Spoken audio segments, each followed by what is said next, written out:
पिछले लेक्चर में अपन ने सम विच्छेद बिंदु ज्ञात करने की बिंदु रेखीय विधि तथा सम विच्छेद चार्ट की परिभाषाएं और उसके माध्यम से जो रेखा चित्र तैयार होता है उसमें क्या क्या चीज़ें ज्ञात करते हैं इसके बारे में विस्तार से चर्चा की थी। आज अपन परंपरागत सम विच्छेद चार्ट की रचना, preparation of traditional break even chart किस प्रकार से करते हैं उसके बारे में जानकारी प्राप्त करेंगे। परंपरागत सम विच्छेद चार्ट पर 3 रेखाएं दर्शाई जाती हैं: स्थिर लागत रेखा, कुल विक्रय रेखा और कुल लागत रेखा। स्थिर लागत रेखा मतलब फिक्स कॉस्ट लाइन एक्स अक्ष मतलब OX एक्सिस के समानांतर प्रदर्शित होती है, क्योंकि प्रत्येक उत्पादन स्तर पर स्थिर लागत एक जैसी ही रहती है। फिर आता है कुल विक्रय रेखा, टोटल सेल्स लाइन। यह विभिन्न विक्रय स्तर के बिंदुओं को शून्य से मिलाने पर बाईं ओर से दाईं ओर बढ़ती हुई दिखाई जाती है, मतलब लेफ्ट हैंड साइड से राइट हैंड साइड बढ़ती हुई दिखती है विक्रय रेखा। उसके बाद आता है कुल लागत रेखा, टोटल कॉस्ट लाइन। इसे विभिन्न उत्पादन स्तर पर कुल लागत के बिंदुओं को OY एक्सिस मतलब Y एक्स पर मिलान करके ज्ञात करते हैं। यह हमेशा स्थिर लागतों के उद्गम स्थान से ही प्रारंभ होती है, क्योंकि यदि उत्पादन शून्य भी हो तो भी स्थिर लागतें तो व्यापारी को वहन करनी ही पड़ती है। अब अपन डिस्कस करेंगे कि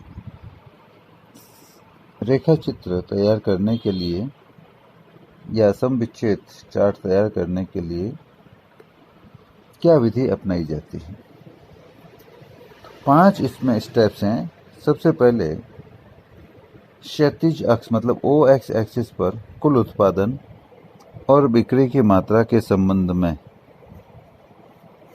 शून्य से प्रारंभ करते हुए एक निश्चित पैमाने को मानते हुए निशान लगा लेते हैं, ताकि सभी आंकड़े ग्राफ पेपर पर आसानी से दर्शाए जा सके।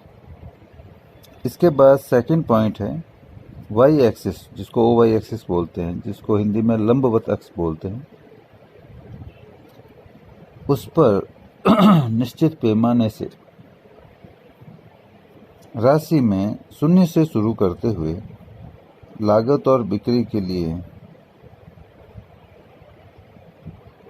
उनकी राशियों के निशान लगा लिए जाते हैं, लिख दी जाती हैं।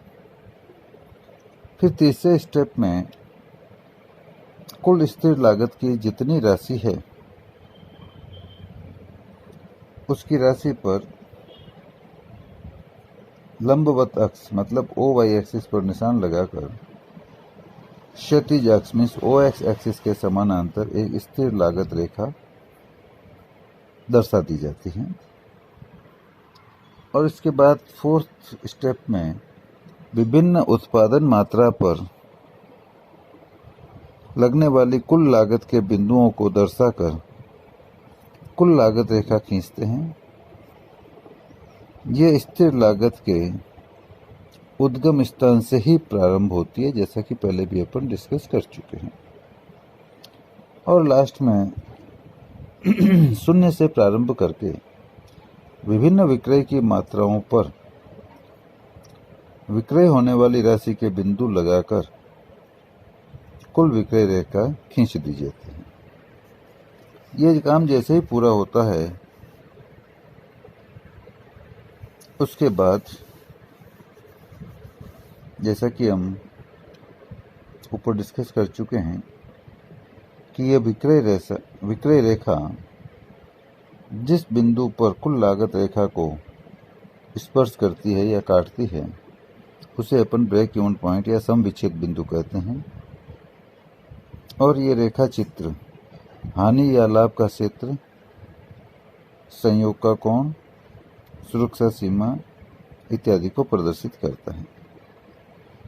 स्थिर लागत रेखा और कुल लागत रेखा के बीच का जो क्षेत्र होता है वो विभिन्न उत्पादन स्तरों पर लगने वाली परिवर्तनशील लागत को प्रदर्शित करता है।